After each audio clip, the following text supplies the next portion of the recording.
ఆ రోజు నేను అనుకున్న చరణ్ రాణించాలి అని ఈరోజు నేను గర్వంగా ఫీల్ అవుతున్నా.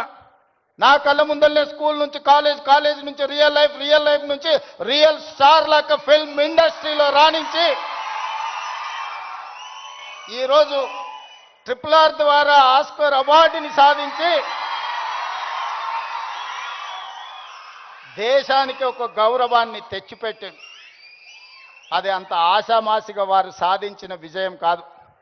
చిరంజీవి గారి పేరుంటే మనందరం మన ఇళ్లలో జరిగే ఫంక్షన్లకు ఆహ్వానిస్తాం, కానీ ఆస్కార్ అవార్డు మనం ఇయ్యలేం. కష్టపడ్డాడు కాబట్టి, రాణించుండు కాబట్టి ఈరోజు ప్రపంచమే ఆస్కార్ అవార్డు ఇచ్చి ఒక యువమిత్రుణ్ణి గౌరవించింది. మరి దానికి కారణం కఠోరమైన దీక్ష, పట్టుదలతో ఆ రంగంలో రాణించడం.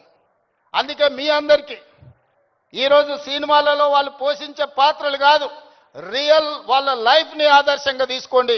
వాళ్ళు ఎంత కష్టపడితే ఇక్కడికి చేరుకొని ఉండొచ్చు.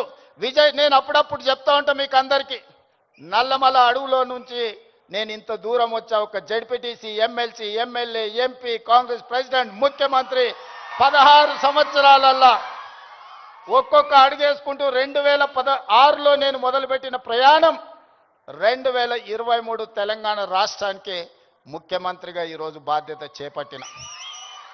అదే నల్లమల అడవి నుంచి వచ్చిన వాడు విజయ్ దేవరకొండ. మా పక్క ఊరు పాలమూరు నుంచి ఈరోజు మీ అందరి అభిమానాన్ని సాధించిందంటే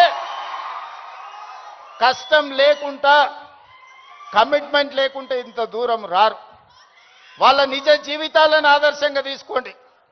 వాళ్ళు సినిమాలలో పోషించిన కొన్ని పాత్రలు పాజిటివ్ ఉండొచ్చు, నెగటివ్ ఉండొచ్చు, అవి కాదు మనకు ఆదర్శం. ఈరోజు రాణించాలి అంటే కష్టపడాలి అంటే కమిట్మెంట్ ఉండాలి. అందుకే ఈరోజు స్కూళ్ళలో, కాలేజీలో ఎక్కడైనా ఈ మాదక ద్రవ్యాలకు సంబంధించిన సమాచారం ఉంటే పోలీసులకు మీరే చేరవేయండి. ఇంతకుముందే టోల్ ఫ్రీ నెంబర్ని మీకు అందరికీ డిస్ప్లే చేసిండ్రు. నో డ్రగ్స్ అనే దానికి మీరే వారధులుగా కాండి.